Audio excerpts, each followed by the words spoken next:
Welcome, ladies and gentlemen, once again to another episode of AIW's The Card is Going to Change. My name is Steve Guy. I'll be joined shortly by co-owners of AIW, John Thorne and Chandler Biggins. And this week's episode, we have a very special guest. His name is Alex Worldwide Kellar, and we'll get to everybody and a round table of sorts on today's episode. But first, of course, we want to thank our sponsors. Big thanks to Smart Mark Video, who records all of our shows, our live events. So if you can't make it to them, make sure you check out Smart Mark Video, get a DVD, MP4, however you want to watch the show. Also, thanks to Angelo's Pizza, always feeding us, always taking care of us. Their food is great. Check out Angelo's award-winning pizza. They are on Madison Avenue in Lakewood, Ohio. And also, of course, to Jack Prince, who takes care of all of our graphic design and printing needs. You can find them at jackprince.com. JAKPrince.com. That's right. That voice you just heard there was Mr. Chandler Biggins, one half of the ownership group. You are, I believe, throwing it back. Owner number one? Owner number two. Owner number two. We're an ownership group? That sounds like a really official thing. Well, sure. Sounds like one of those restaurant conglomerates. Sounds like we're going to have an owl on our logo soon. Don't be talking shit about fucking Planet Jarrett, dude. I love Planet Jarrett. I'm not talking shit. You know you fucking already submitted your resume. Oh, 100%. Slap nuts. Don't go fucking talking shit about that fucking logo then. I hope it's on my check soon. All right, so that, of course, being Chandler Biggins and John Thorne. As I mentioned, we are joined by one half of a very popular AIW tag team in Weird World. That's debatable. They've sold a solid amount of shirts. Only in one show, though. Right. 2 shows. You're not on mic, buddy. Don't talk yet. 2 shows, says Alex Worldwide Kellar, and it's my understanding that he's thrown some fun ideas for bookings. Let me explain why he is here. Because there's this myth amongst wrestling fans that there is a creative team and a creative process and writers involved in AIW. Everyone wants to get on the writing staff. If I had it's the old saying, if I had a dollar for every time somebody sent AIW an email saying, I would love to submit my resume to the creative team, or I just got out of Ohio School of Broadcasting, I want to be on the creative team, I could fund AIW for the rest of my life. Wow, that's a lot of emails, dude. Yeah, you would not believe how many emails we get. Your inbox must be full. It's so full. I hate it. More or less of people with zero experience or video footage of wrestling that want to be booked. Oh, creative team is, here's my tiered of emails. Creative team is number 1. Number 2 are, do you train managers or announcers? And number 3, I'm 13 years old. Where do I train? It's a very endearing message, but What about when you burn that picture of that baby? What about when, I don't know. What does that have to do with emails? I don't know. I just 13-year-old boys emailing you. It just made me think of that. Go back. I don't know their sex on the email. You just said, I'm 13, I want to train. And I said, you have to wait till 18. Well, So that is why Alex Worldwide Kellar is here, because He burns babies. no, because he is one of those people that wants to get on the creative team, and he Only between the hours of midnight and 6 a.m. I'm gonna pass my mic so Alex can start to defend himself. yes, so he is one of those guys that wants to be on the creative team, and between the hours of midnight, sometimes to 10 a.m., depending on what kind of recreational activities he's into, he will be presenting various ideas for the creative process of AIW. Wait, before you go, so many Facebook messages and so long, usually to multiple groups. I don't know about multiple groups, but there's a you Thorne and Weird Body group. Yeah, then there's one which And is then the there's 3 of us. the student group, and then there's the just the So 3 of us 3 group. groups. Yeah, 3 groups. And sometimes you text us personally. Oh yeah, but your group text doesn't work for some reason, even though you're both on iPhones, and I don't understand that. We get them, but sometimes you just don't respond. But here's the thing: I'm supposed to defend. I've got all the messages, man. I'm supposed to defend this shit. I'm not going to defend this shit because if there's one thing I've learned in like 2 years, like training and like being around all this shit, it's everything I thought I knew as a fan. No fucking clue whatsoever. Like, give me an example. Oh, like I had this one idea for the longest time where I wanted to do, like back in the day they had like Nazis in wrestling. Oh, that's not gonna fly. I wanted to do a Nazi tag team, but just two short, jacked up dudes, and they'd just have like some dickhead manager. And the thing is, they'd be announced as from Hitler's secret base in Antarctica.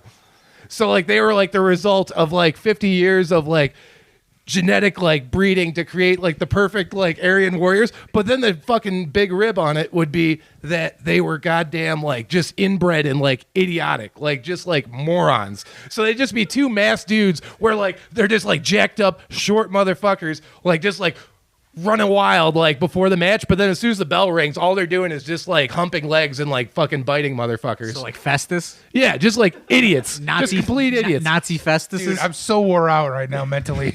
Dude, it would be great. But then you can tell this whole story. You can tell this whole story where they find out when they're out in the world experiencing like, the diversity away from like, the Nazi base deep under Antarctica that, hey, maybe they like black people. Maybe they like rap music. Maybe they like everything. And then slowly but surely, they escape the throes of their programming and like become good guys. But So they became Nazis against Hitler. Yes. Okay.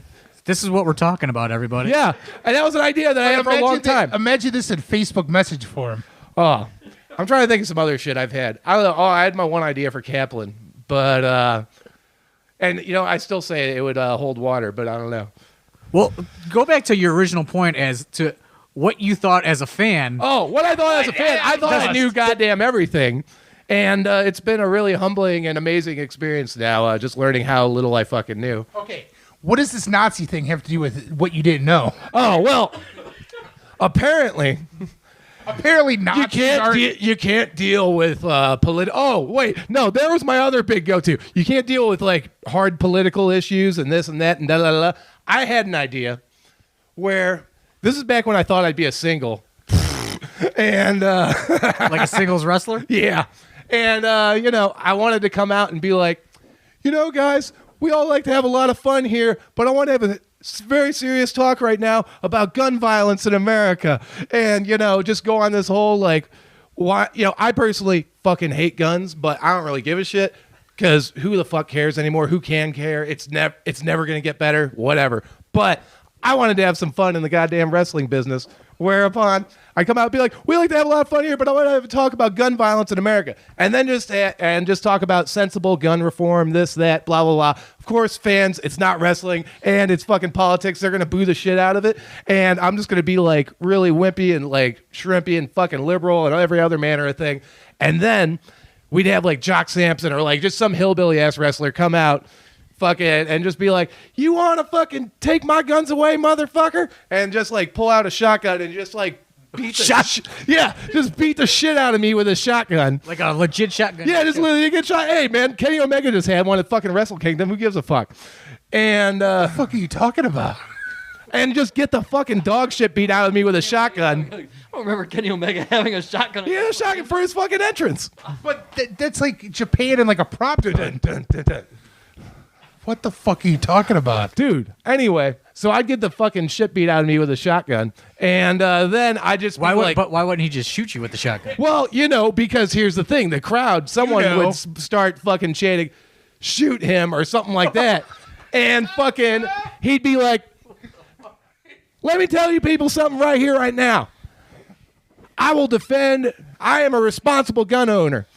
I'm not going to shoot this motherfucker just because he's trying to take my guns away. But I will beat the shit out of him with this here shotgun. And then just, What goes on in your fucking head, man? dude, I don't know. But then it could lead to a shotgun on a pole match. If I won, what? If he won, he gets to keep his gun. If I won, I would, melt it down and like build a school in fucking Africa with it. Would ever pick up a flyer and it says shotgun on a pole and want to attend? Oh, who the fuck wouldn't, man? That would be badass. Come on. What the fuck, dude? But like I said, that's another idea that you just can't bring politics into wrestling, I guess. No. Wow. That was... This is either going to be the most loved or hated episode we've ever had. These aren't even things that he actually has... This is new material. He's been saving these. He hasn't even presented these yet. Oh. I want to know how you're going to get Smart Video to Antarctica. We can fucking just go to Squire's Castle. That doesn't look like it. in the winter. In the wintertime. Wow. So let's talk about your journey into professional wrestling. Oh, God. What made you want to be a professional wrestler? That's a really good question. Let's see. I don't know. I was like just dicking around in like the punk and hardcore scene for a while, and then I was on tour. And actually, I'd fallen off of wrestling from probably about like 2001 to like 2009-ish. You missed the whole Ruthless Aggression era. Yeah. You miss Luther Reigns. I missed a lot, but like I'd still check in and I'd like watch my ECW tapes all the time and shit. But like I just like felt like as soon as fucking Chris Jericho won the belt at the start of Raw and then lost it at the end of the Raw, I had to give it back to Triple H. I like wasn't even smart at all, but I was like, obviously, no, I wasn't smart at all. But I was like, you know what? I don't like how much fucking Triple H is getting away with shit these days. Fuck this shit. And skateboarding and punk rock like was going on. These are the views of Alex Worldwide Kellar. Paul Levesque is a great person in this business. Hope to work for him one day. you're just tossing your resume out all over this episode. I'm available. That is Alex Kellar talking. I love Triple H. All hail Triple H. His tea is wonderful.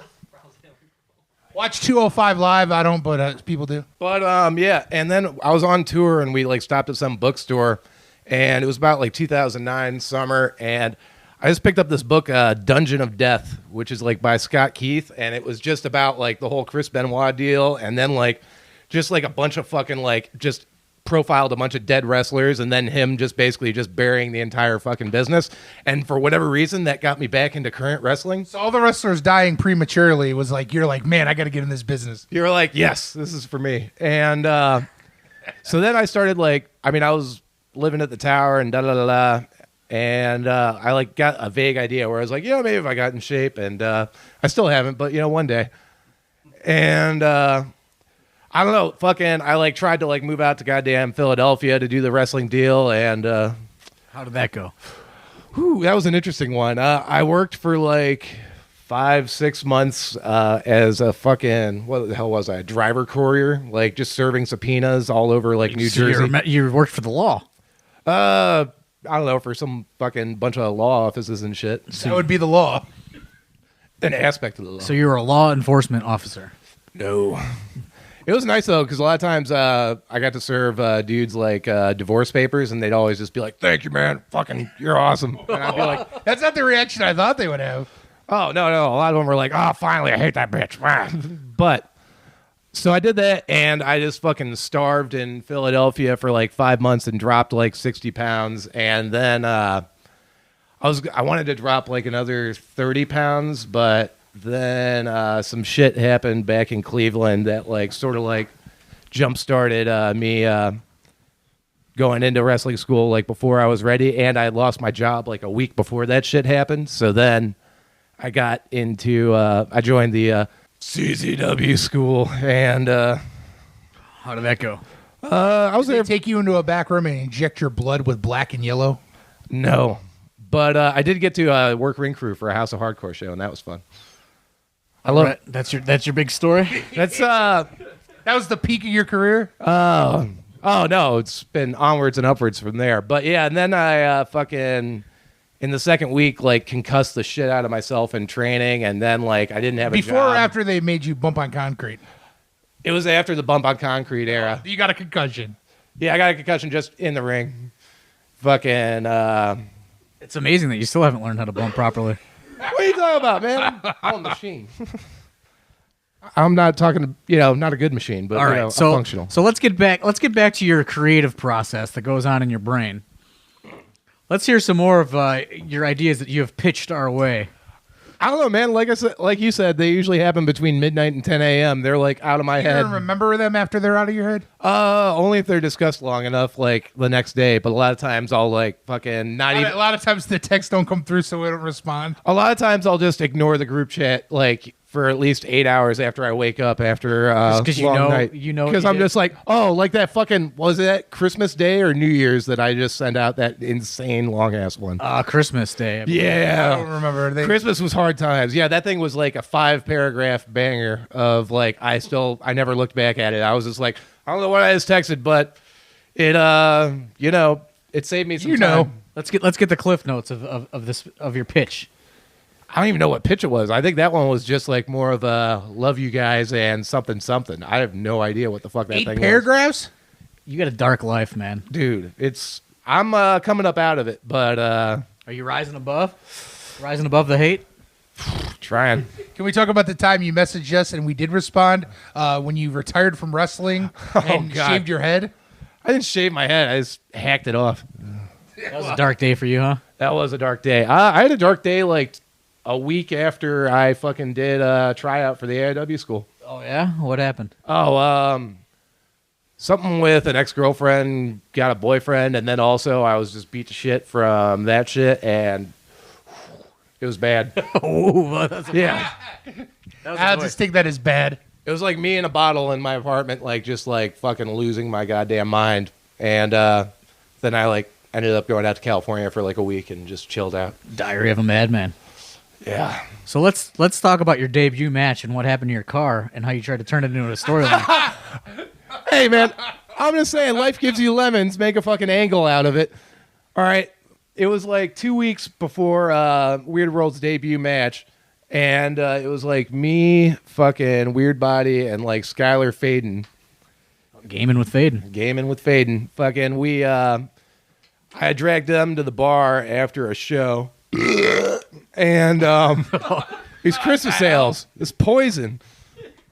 We're never getting that Great Lakes Brewery sponsorship, but I do want to add that I've already broken my promise from last week to not drink in 2017, and I'm drinking Christmas ales right now.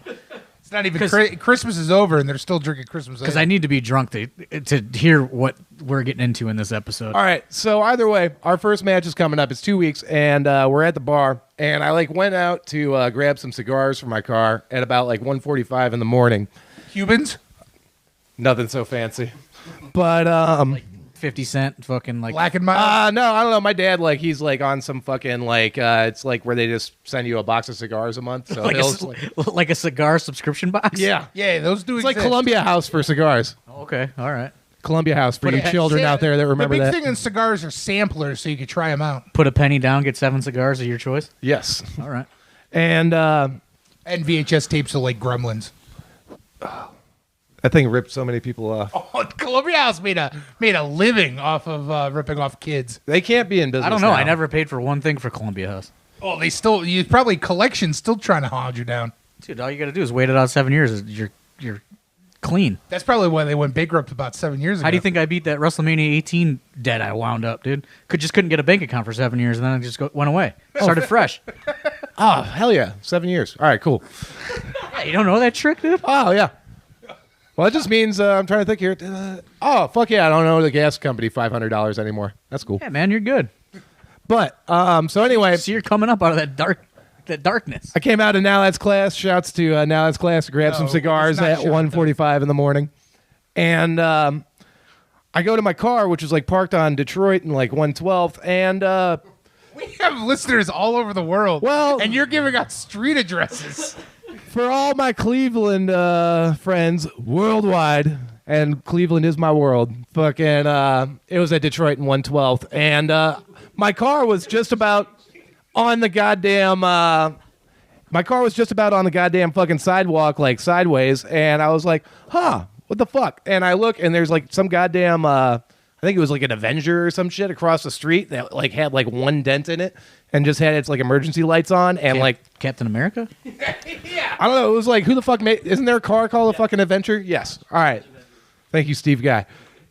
And yeah, and it was just smashed to fuck. And I was just like, well, shit. And I was drunk as hell too, and the cops were there, and I was like, hey, can you let me back this thing up? Like, and they're like, knew I was drunk as fuck, but they're like, well, your car got smashed, so whatever. And they like helped me like fucking get the thing like parked legally again. And Who was driving that Dodge Avenger? that's what I want to know. Well, Because here comes my angle idea. We had our first match coming up. In like 2 weeks. And I was like, I hit up Thorne and I was like, hey, you hit us both up. I hit both of them up. And mind you, at this point in time, I'd only known him for like 10 months. So like, this is like me. We knew of you before. You were the obnoxious yelling fan in the crowd. Anyway, we fucking, so I was like, well, we got this match coming up. we're a hot up-and-coming tag team. We're going up against Hot Sauce Entertainment. Cover, I don't know, hot. But we're some attractive young dudes. Well, dudes. One of us is young. Young is relative. But I was like, so we got this match coming up.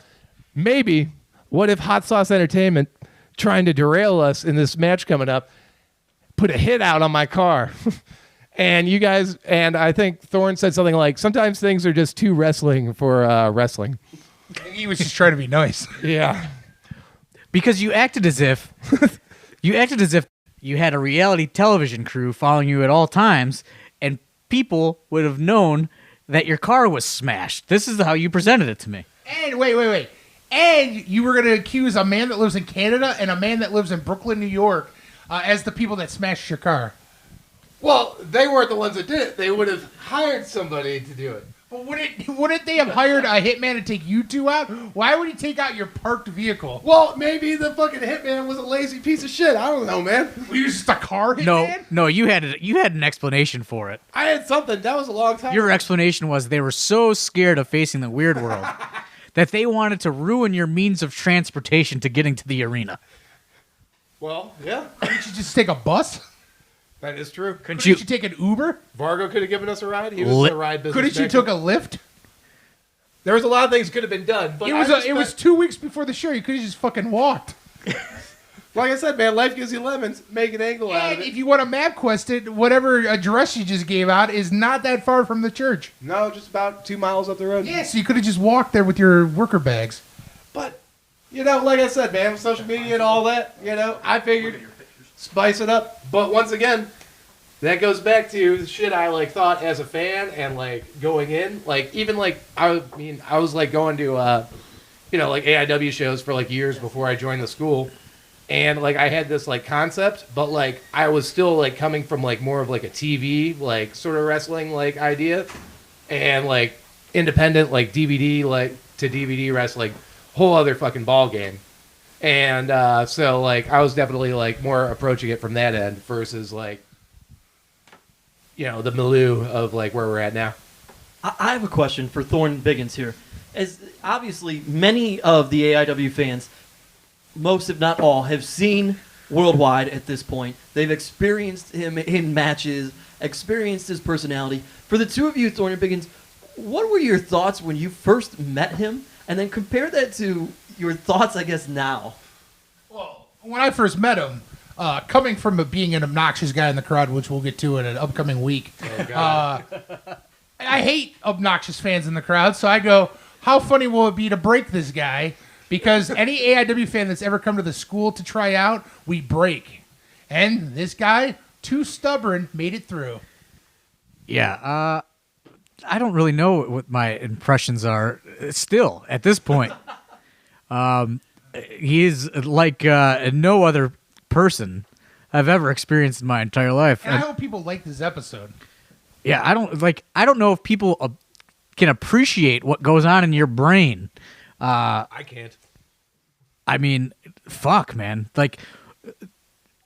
People don't understand. We have this student chat group on Facebook, which has all the students in it, so we can coordinate ring rentals and just. And while there might be a few humorous things, for the most part, it's almost always strictly business. It's all business. But between the hours of midnight to potentially 10 a.m., when Mr. Kellar gets into some extracurricular activities on fucking Wednesday nights, I have to put my phone on Do Not Disturb.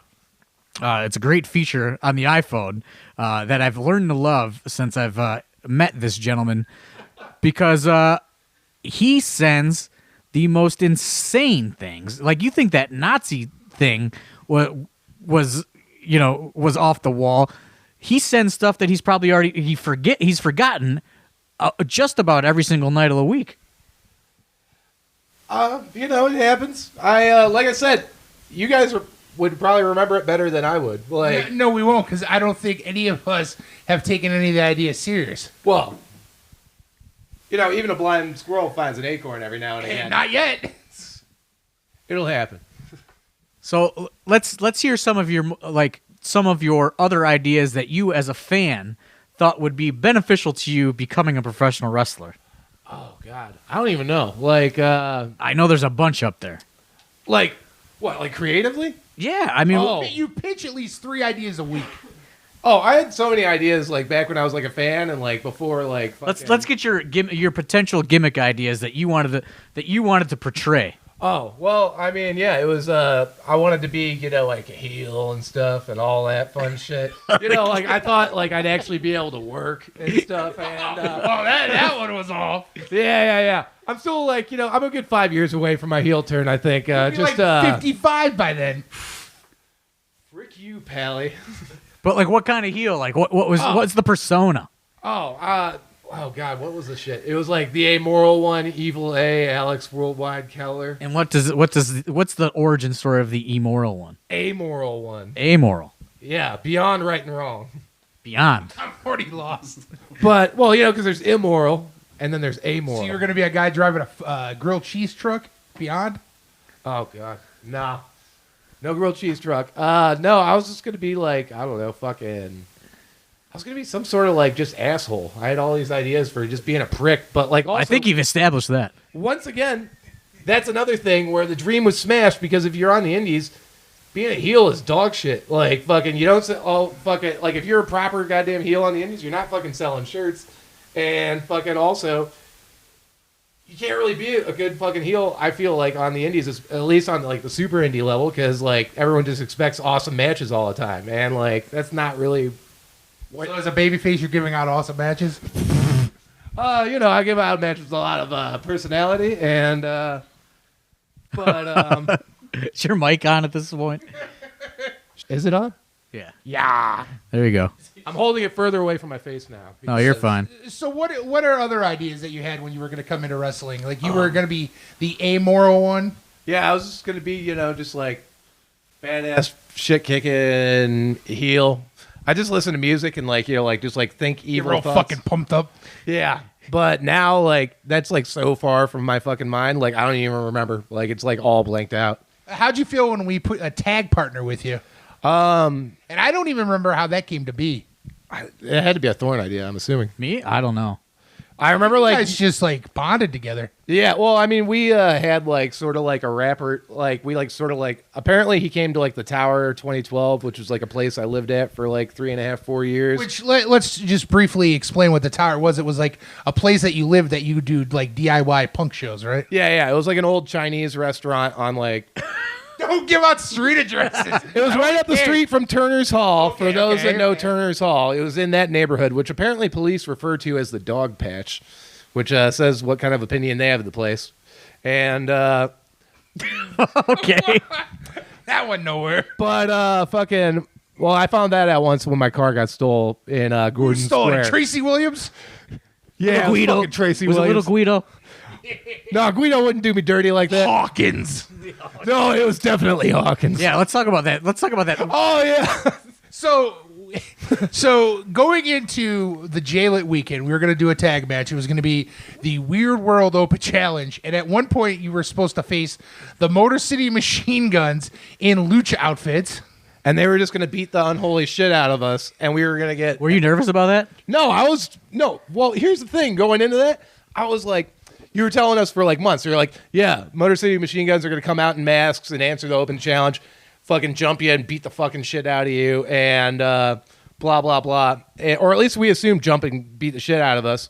And you guys were going to work with them. yeah, no. And like then Candace and Johnny, and then they're going to reveal themselves. Candace and Johnny will rescue you, like, and then set up like the tag match like that night or the next day. And I was like, Same night, yeah. yeah, same night. And I was like, all right, cool. So like, I wasn't going to training as much, and maybe I was, and maybe also I wasn't hitting cardio in the gym as much as I wanted to. Then it fucking like got so twisted around with like business between like Machine Guns and Candace and Johnny and all that with like what we could talked happen. about that before on the podcast, but so then we have to make the makeshift tag team of the best friends.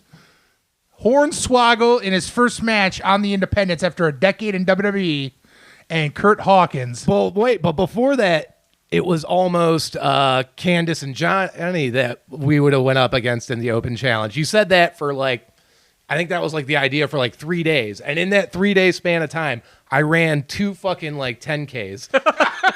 I was like, oh fuck, I'm working as Johnny. Oh my god damn it! And surprisingly, you know what? 62 minutes in a 10K, not bad. Just gonna Horowitz myself on that one. Okay. And That's how you prepared for Johnny Kiddies. You just ran races. yeah, I just ran races on the treadmill, and I was like, all right, if anything, I won't get too blown up, and fuck, this is gonna be terrible. But then, and then it was Hornswoggle and Hawkins, and I was like, this is perfect. This is great. This is going to be the easiest shit in the world. And I'm shocked that Hornswoggle didn't take a look at you too and run out and beg Vince to take him back. Swogg's a good dude. Fucking. And that was honestly my favorite goddamn match for a long time. The Weird Body hated it. But he has this, you'll have to ask him about that sometime. But I loved it just because honestly, like Hawkins is such a fucking worker. Like just like working with him, like I was like just chaining around and I'm like, it has never felt this real, or like he just made me feel like a goddamn wrestler. It was crazy. Only time of your life, right? Yeah. Had to happen sooner or later, and it was with him, and I was just like, Now you worked so well with Hawkins, you would go on to pitch extended storyline with you and Mr. Hawkins. yes, where I don't know how it came to be, but I just wanted to do like a Seinfeld Newman deal where like, Real relevant fucking pitch. hey, well, I mean, certain people that never watched Seinfeld and won't put it over wouldn't get it, but fuck them. And Yeah. Which that was one of the only times Thorne and I ever got in a fight. Is I really wanted a Seinfeld episode, but he says the millennials won't understand. goddamn millennials. You're But a millennial, dude. we all are. But the younger millennials, they, Yeah, those pieces of shit. But no, you're all right. We're in a weird transition right now in society. But I assume that you're going to pitch a storyline about that transition. no. There's really nothing. No, we're all just fucked. But the children today might figure it out, but not us. We're just gonna get left Okay, behind. but get back to this Seinfeld Newman thing. You and Oh yeah, Hawkins. just basically, I just wanted like a recurring thing, like just like little YouTube shorts and like just like walking in on each other's promos, where like it would just be like, "Hello, Myers.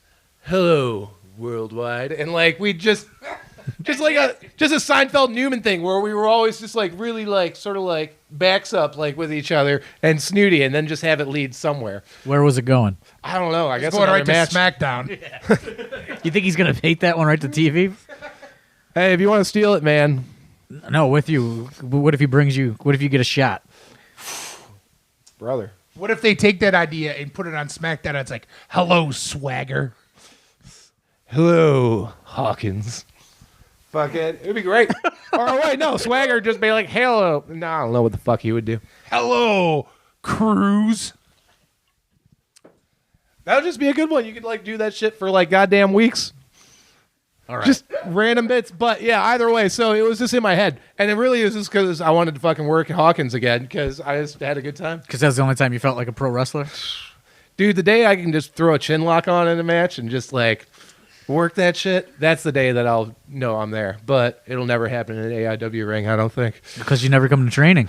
Well, because there's no time for chin locks in AIW, man. There's plenty of time. There's no time. There's plenty. You would get farted on. That's weird. Okay. I mean, you are one of those fans that came out of the crowd. So it's your fault. So it's your fault. No, man, I was all about, I wanted story and promos, and all of a sudden it's like, you got to wrestle and shit, and what the fuck is that? It's called Absolute Intense Wrestling. I know.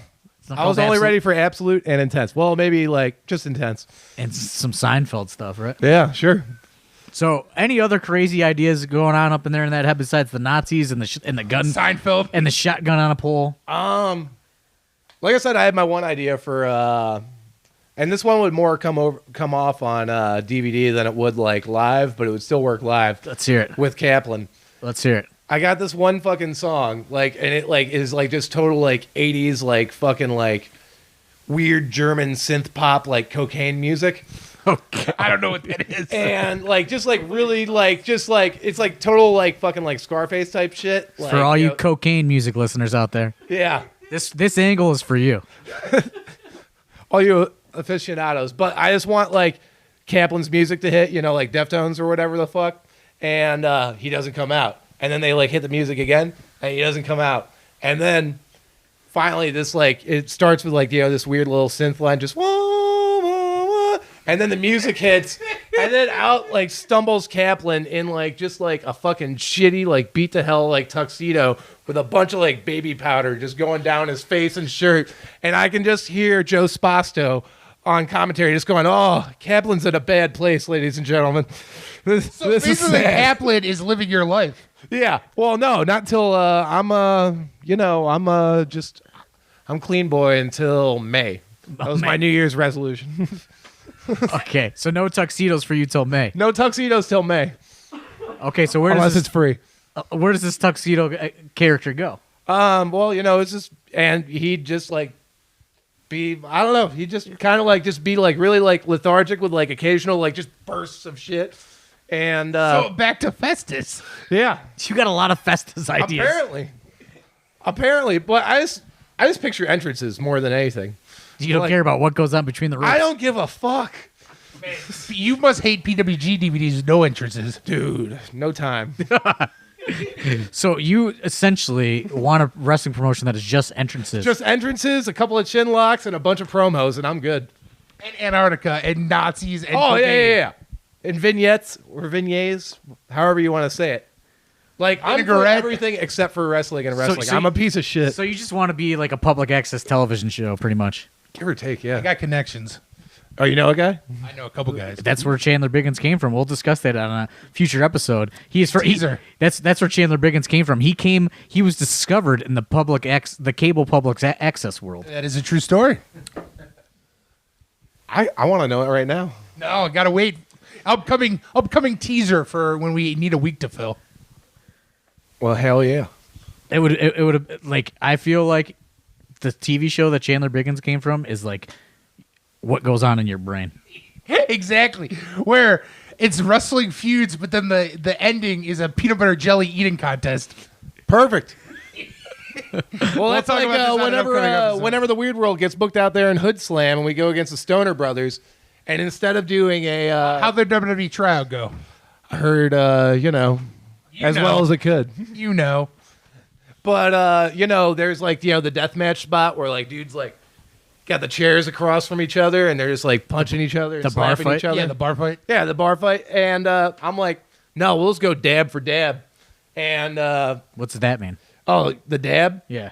Oh, God. Well, there's the whole stupid fucking dab thing. You go into the goddamn. Dance, yeah. Yeah, that's supposed to be like, signifying like a human like coughing after doing a goddamn dab, I think. I don't know. So you want to Dab weed. It's like hash oil, and then you like heat up like a fucking like piece of metal or whatever, and you touch like the hash oil to it, and it just basically just murders you.